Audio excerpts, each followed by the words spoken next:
Welcome back to my channel, and thank you for watching my second interview with David Lorenzo Glover, the controversial counselor. I decided to make this short introduction for a couple of reasons.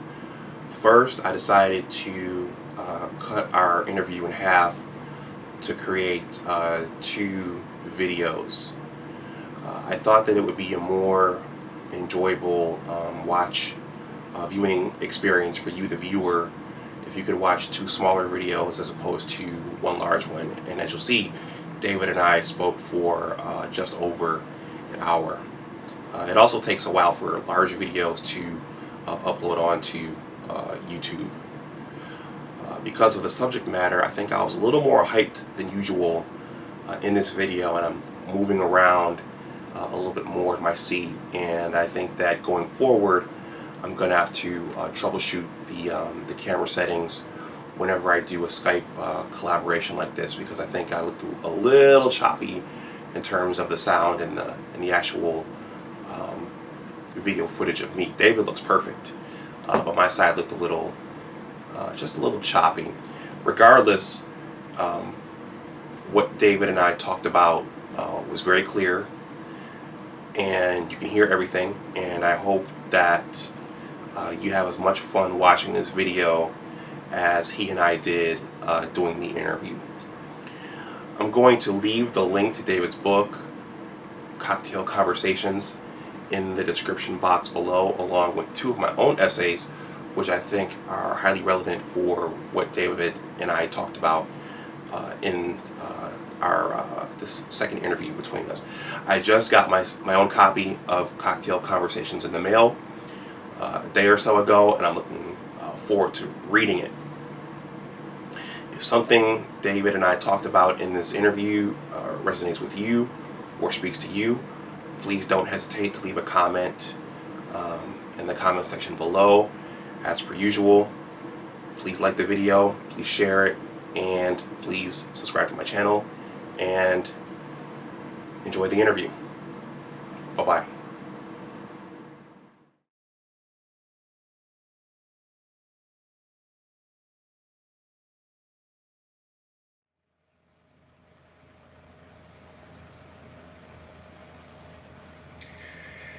Hello, and welcome back to Big Discussions. My name is Dr. Anwar Youssef Dunbar. I am the owner of this channel, and I am the founder of the Big Words blog site. The information for my blog and all of my social media contact info is on the banner for this channel. Today is July 16th. Yes, 16th, right? Yeah, July 16th, 2019. And welcome back to my channel. As you can see, I have a guest. And the guest is once again the controversial counselor, David Lorenzo Glover. So we're gonna delve into some relationship topics and some dating topics, and we're gonna have some fun on this session. What's going on, David? Not much, man. Just trying to live, man. How you been? Good, good, good. Good. As I told you earlier, I'm getting ready to go back up to Western New York. I know you were there recently, and I'm looking forward to going. Good Uh, times. Good times, right? Wings, pizza, Niagara River, Buffalo Bills, all that. Yeah. Always Um, appreciate going back. yeah.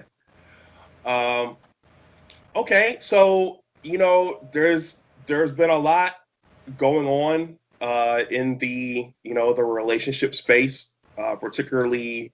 Should I say the relationship space is particularly in our little circle on Facebook, and there are always discussions going on outside of that circle, and I always see you posting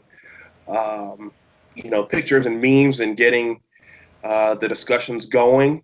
So there are a couple things that we're going to cover tonight, which we talked about. For those of you watching this who haven't seen our David actually came on for the first time a couple of weeks ago, so I'm going to leave that video in the description box below if you want to check that out and talk and learn some more about how we met and how we connected and how we decided to collaborate. So that's going to be in the description box. So we're not going to go into that this time. We're just going to kind of jump right in and start chopping it up. Um, so, David, before we go into some of these topics, I'm a bit of a nerd and an academic, so there are a couple of I want to set the premise a little bit Uh-huh. and introduce some key terms. I'm sure some of them you've heard already. So first of all, before I go on, what you saw in the opening of this interview was the cover of David's book. I just bought David's book, Cocktail Conversations, today, and I'm waiting anxiously for it to come in the mail. I'm going to show it again when this video is over. So anyhow, so a couple of key terms. I'm going to introduce the term red pill. David, have you heard that term? Red pill. I heard it, but you know what? I never really kind of focused on it. It's just something I kind of seen it, but kept, I just keep moving. uh, Yes. So there's a lot of uh, terms and and code words out there floating around, and as we move on and we move through life, new ones come up and new ones fade out. But and this is gonna delve into what we talk about tonight. So red pill, for those of you who don't know, red pill, for one thing, it comes from this. It comes from the movie The Matrix, with Keanu Reeves and Lawrence Fishburne, classic movie. And basically, they're in the movie. If you haven't seen it, basically there's a scene where Lawrence Fishburne tells Keanu Reeves, you can take the red pill or the blue pill. You take the blue pill, you go back to the life you always knew and that you always thought was real. Take the red pill, you're gonna wake up and see life as it really really is. So over the last couple of years, there's been something developing called a red pill movement, um, where men have been really reassessing society and relationships, and their conditioning when it comes to women and dealing with women, and actually the realities of female nature and those kinds of things. So this some of the topics me and David are going to cover tonight are going to kind of delve into that principle and into those spaces. MRA, men's rights activists. There are a lot of sites for that right now, and I actually published an essay on a voice for men, which I'm going to leave in the description box. Which um, it talks about how me and my brother grew up, David, because I feel like uh-huh. me and my brother grew up. We were raised in a matriarchy, and that's a word I'm using a lot now. So we were basically raised by our mother and our grandmother from a female perspective, Same and I here. think both of our dating lives reflected that. And in the article, I try not to tell the truth. I try not to bang on my father, but I talk about a lot of the guidance that he gave us and gave me in particular when it came to women, and some of the flaws in it, and some of the just some of the flaws in it. He emphasized horoscopes, and he was always pretty big on age. How old is she? You should get a younger woman. Older women will take advantage of you. Those kinds of things. They're smarter than you. Those kinds of things. And I really didn't learn from him how to develop my personal power and to just develop, a strong frame and a strong backbone. So I'm going to leave that essay in the description box, and I'm also going to leave my Mother's Day 2017 essay in the description box as well, because that talks about when I got engaged. I got engaged at one point, David, Right. and something we're going to talk about tonight is going to kind of dovetail into that. So one other thing I'm going to say before we get started is that I made a video a little while ago. Um, it was about the upcoming election, and I Uh-huh. encouraged people to. Um, I was trying to get across that there are multiple spaces, and in some instances, as we'll talk about with men and women, it's almost like sometimes we're living in different worlds. And in that piece, I talked about how the Facebook space is different from the Twitter space, and that's different from the Instagram space. So there are people having distinct discussions in distinct spaces. So if you're not looking over here, you don't really know what's going on. If you're not looking over here, you don't really know that people are talking about this. So when the discussion comes up over here on Facebook, it's like, whoa, where did that come from?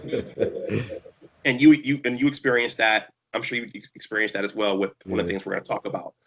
But with that, I just wanted to set the stage and the premise a little bit. And I'm going to start with a softball here, David. You daily, I don't get to look at all of them, but you post situations and memes and different relationship scenarios. How do you think of those, and where do you get those from? Lately, they have. I decided this summer I just been going back to my book, Cocktail Conversations. I said, why struggle and look for information? Not that it was ever a struggle, because my mind just operates like that. Like I could see the smallest. I could be out somewhere and just observing something and kind of painting my own story of what's going on, and then create a story, and next thing you know, I'm creating a post out of it. Or sometimes people, inbox me information, and just going through reading other posts. So there's various ways that I go through, and I find ways to come up with topics. Then I'll do a little research. Then I'll just kind of ride that theme throughout. And then that's how I develop a show. But mainly this summer, I've been just going back to my book, and I said I'm gonna go back to the origin and use that, and that's been working for me this summer. So okay. That's what I've been utilizing. And that's Cocktail Conversations. Cocktail Conversations, yeah, Okay, by the controversial book, counselor. Yeah, that's the book I'm waiting patiently for now from Amazon Prime. So it should come tomorrow or Thursday. Cool. So those situations, those are some pretty heavy hitting situations that you share with everybody, and you have your little crew who responds, and things get a little testy sometimes, but that's the fun part. Yeah, and the thing about that with the Cocktail Conversations, I had an internet blog show which ran for like 3.5 years, and some of the people, I have a loyal following as far as that. So a lot of those people still follow it, so they've been kind of loyal, and those are the ones that kind of hit heavy on these topics. And I gather some new people here and there. That's why I can kind of go back and reinvent some of the topics, because it's new people join in that never even seen the topic. So it's interesting. I have fun with it. Okay. Yeah. And for those of you who are watching, please like the channel. Like this video, and share this. That will help get more exposure for David and for myself. So let's dive in here, David. One of the situations you posted recently involved a woman having multiple. It was either multiple dates or multiple partners. Do you remember that one? Yeah, and that was based on the situation. I was about to have a show called Love on the Run, and that was based on someone kind of uprooting, leaving town to move. And I was mainly looking from the perspective of a woman uprooting, leaving, and moving in with a guy, and just leaving everything behind. And I looked at this book. Actually, I have it right here. The Power. Reference The Power of the Pussy. Okay. By Kara King. And she has said in this book that because the power of the pussy, women have choices, that they shouldn't just date one guy. So they should date at least 3 guys at a time. One guy that they'll just date. Then they should have like a sugar daddy. And then was it a guy that they date, a sugar daddy. And then what was the other one? I'm slipping my mind. I'm having a moment. That's okay. It'll come to me. A guy that they date, a sugar daddy, and then one that they're sleeping with. So, it makes you think as a guy, like how how would you respond to be one of those three guys? Like, I guess if you're the one that's sleeping with them, you'll be like, okay, you're getting the goods. But if you're the sugar daddy, I mean, I guess ultimately you're spending your money, hope hoping that you would have the opportunity to get something out of it. And then if you're someone dating and you're constantly spending your money, it may feel like you're getting used.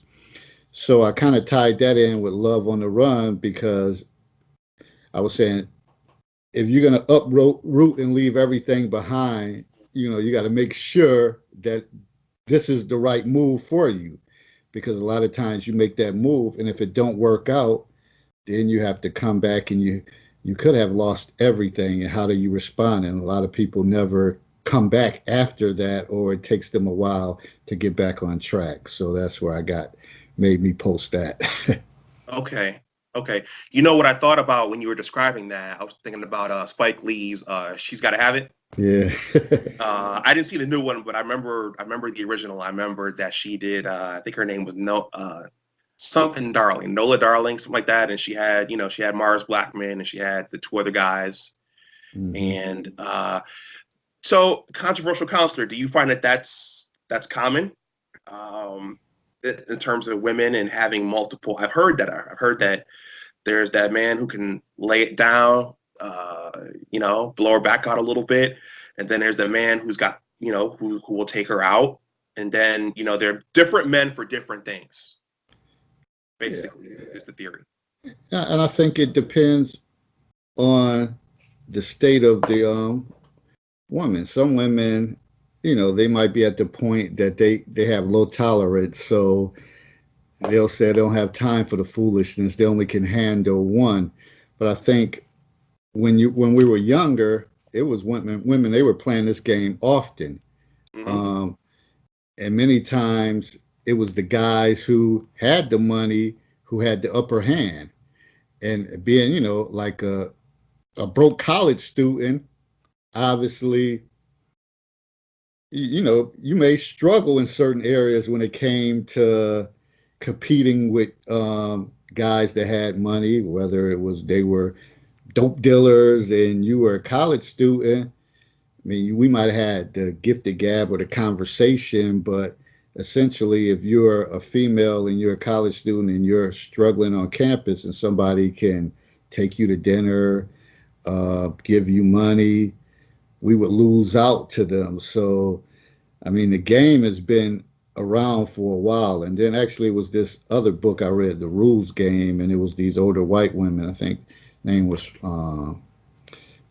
I think their last name was Fine and Schneider, and they kind Hmm. of said the same approach, whatever that don't put all your eggs in one basket. Date multiple guys at one time, and the real cream will rise to the top. So a lot of women they're not built for that to be dealing with multiple people, even though they may only be sleeping with one because they just think in this day and age there's too much foolishness going around, so they only can deal with one. But there's some that can they still play that game. They play it well. Uh-huh. Uh-huh. You know, yeah, I think personally I experienced that twice. And it's no fun to experience something like that when you don't know. So I think that something like that is okay as long as both people know what's going on. When I was I'm gonna get a little personal here, but that's why we're here. Uh-huh. When I was a graduate student at the University of Michigan, I was seeing somebody, and I think that she was divorced, and I think she was still talking to her ex-husband. And he rolled up on us one day. We were getting ready to go somewhere. We were getting ready to go over to Canada, and he rolled up and started questioning me, and it wasn't, yeah, that wasn't cool. And then I gotta pull out a church story here. Um, you know what? I don't even think my mother knows the story. But I met someone a couple years ago at my church, actually in Bible study. Met her in Bible study, Hmm. and turns out, she was an usher, and a single mom, very beautiful, a Greek. I really liked her. We went out for a little while. A couple years older, so I always wondered. I always thought to myself, okay, well, she's a little older, so we need to, if we're gonna have a baby, we should go ahead and do this soon. So I was putting pressure on myself about that. But then I always wondered how seriously she took me because I was younger, and that was my dad's voice talking. And in the third of the fourth month, I remember it was a Saturday. We were supposed to go to the movies, and she canceled on me and said, "We'll go tomorrow." And she came over. I was ready to go. I'm gonna try not to draw this out too long, but I was ready to go. She said, "I'm downstairs." Next thing you know, I get this phone call, or maybe a text message from her that says, "Don't come downstairs." And all of a sudden, someone calls me from her phone, and it's another guy, and he's like, "Yo," he says, "Do you know this is so and so? Do you know who I am? Do you know she's still seeing me? Do you know we're still fooling around? She was with me last night." Wow. And so I'm saying all that to say that that's definitely a real thing. And as long as people are transparent about it, I'm dating, I'm seeing other people, I think that's cool. But when you don't know and that person rolls up on you and you realize they've been stalking you and they've been over your place before, yo, that's scary. And I don't know how many people would play along with that game of being transparent and say, okay, we're dating each other because there's feelings involved. Hmm. And when you can't help who you like. Right. And people could say, oh, I'm cool with it. But if you start liking someone, we could play macho and females can act like this and that. But you start having those feelings, you're going to want to be around that person. Yeah. And that's when all the commotion is involved. And I think from my experiences, and I know where I went wrong was with my homeboys. If I could do it all over again, I probably wouldn't have shared half of the things with them because they gave bad advice. Okay. They gave bad advice. I gave good advice. That's why I became the counselor. Okay. I'm just being facetious, but no. But on a serious note, they gave bad advice, and I'll be the first to say that because I understand that we make mistakes and we do things, and sometimes you have to be forgiving. But they were kind of like, oh no, if she did this, she did that. And I would always look at it in the perspective like, hell, we do a lot of crazy crap, whatever. That doesn't mean you should walk away from it. So I always thought like you should try to work things out by trying to problem solve. So maybe that's why I've been the profession I am today, but they kind of were like cutthroat. And I just know now, and I would always tell young people, if you have an opportunity and you got that young love, try to ride it out. I know people say explore, experiment, live your life, but sometimes the grass ain't greener on the other side. Okay. Okay. So all right. Yeah, we're gonna come back to the age thing shortly, but I wanted to say that before we move on from this, options. That was something that a part of the game, quote unquote, that I wasn't taught about early on.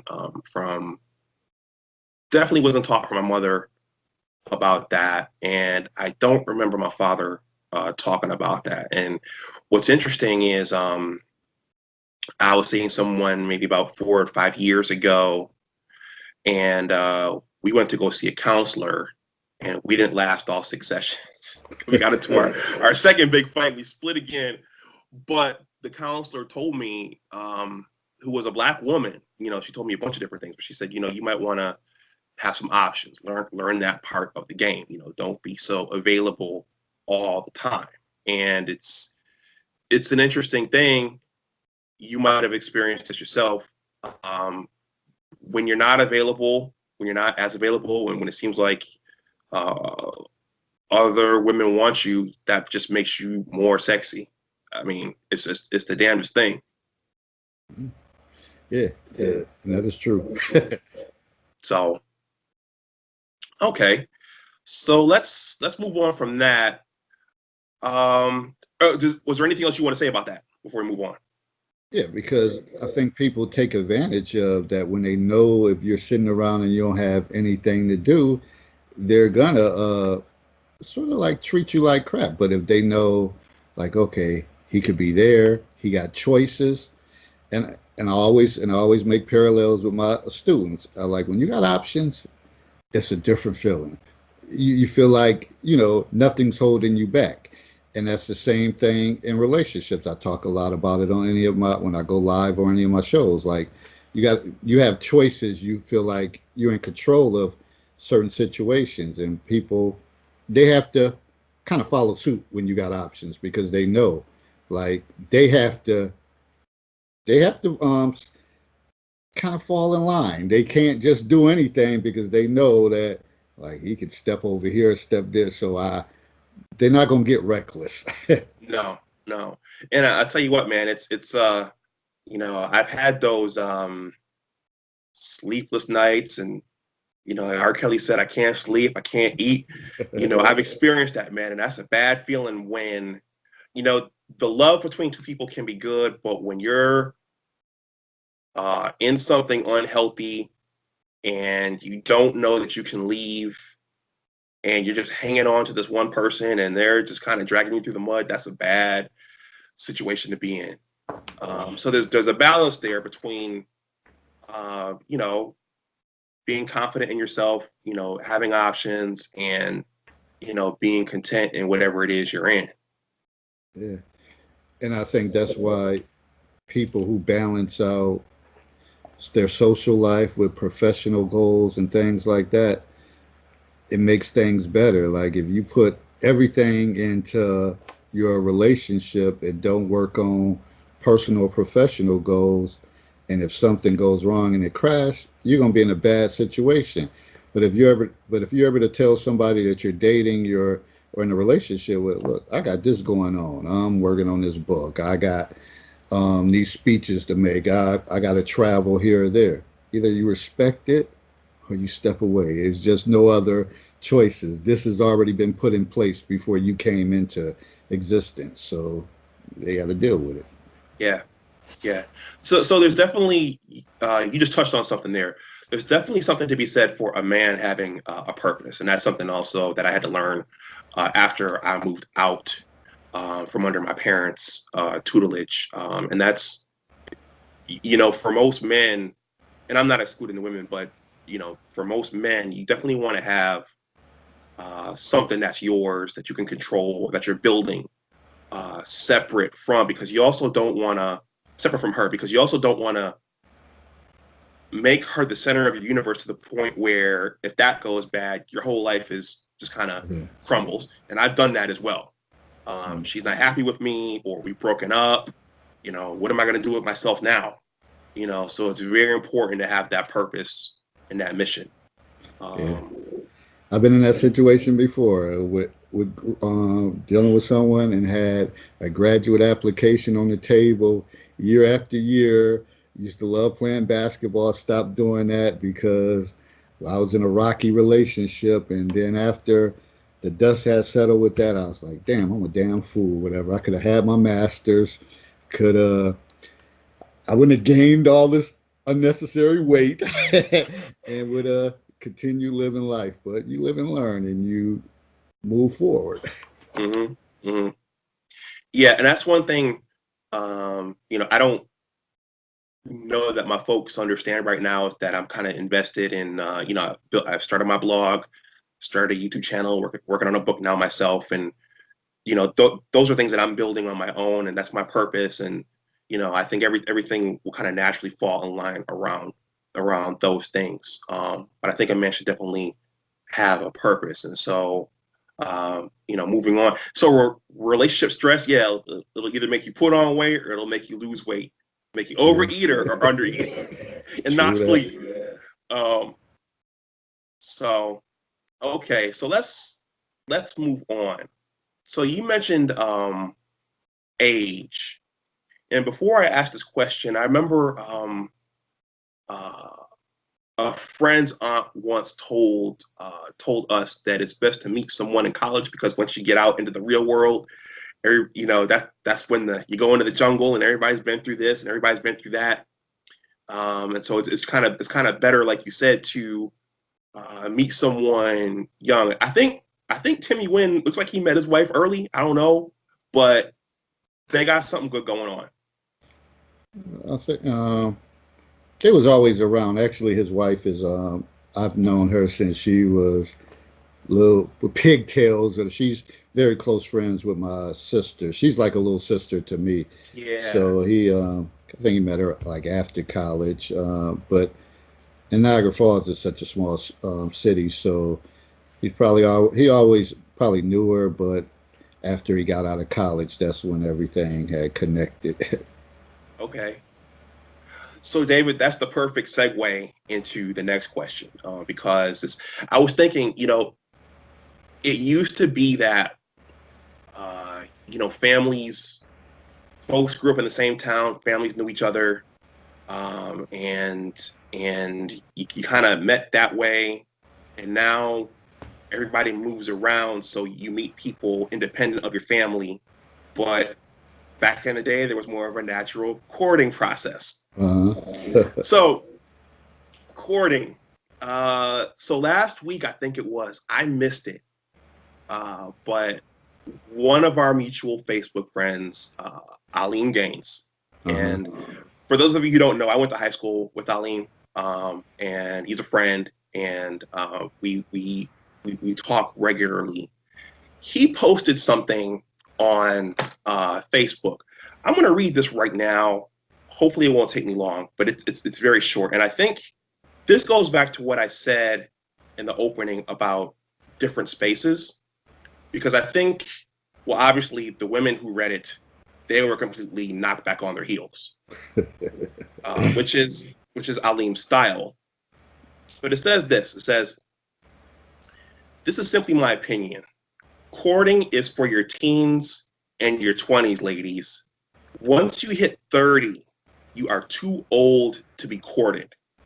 I notice that the older a woman gets, she wants to be courted more. Courting is for a female in her youth, preferably one who doesn't have children. In a woman's youth, the men she generally deals with don't or didn't have to court her. The attraction was pretty much on point from the jump. Older women, women in their mid to late 30s and up, I classify as older women, need to understand that if dating is to happen, romance needs to be fairly immediate. Men are not going to spend hard-earned money on women who are not interested from the jump in terms of romance.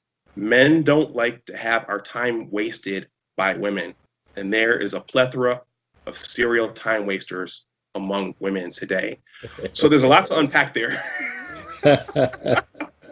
But that's why I opened the way that I opened, because these discussions, that type of discussion is not new. It's new to the women who read it. It's new to the people who never heard that type of talk before. But those types of discussions are taking place. They've been taking place every day, every month for the last several years, and on YouTube Spaces, on Twitter Spaces. So, what did you think about that? Again, that turned into a whole tsunami. When you shared it on your page, and a lot of your female followers didn't like it. I understood where he was coming from, and I have said it many times. And I've had a show like pretty much has courting had has it ended, and people kind of disputed that. And the one point Eileen made about like older men are not gonna spend their hard earned money on women and feel like they're wasting their time. And the women rebuttal was always, well, we can do things for free. Now all of a sudden things for free. I think a man wouldn't mind doing things, but you got to show some appreciation. because a lot of what I hear a lot of these women saying off the muscle is, I'm not doing this, I'm not doing that.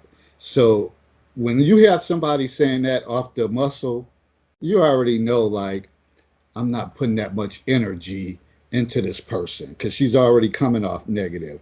Well, I'm not going to do this. He can't come over my house to from at least 6 months from now. I'm making him a meal. You're not going to go through that. You want somebody that's going to take risks like you're going to take risks. Like, we both in this together. And either it works or it doesn't. And that's what you essentially want. Someone that's willing to take risks. But those ones that have that negative attitude, that's why some guys say this courting stuff is dead. Yeah, it's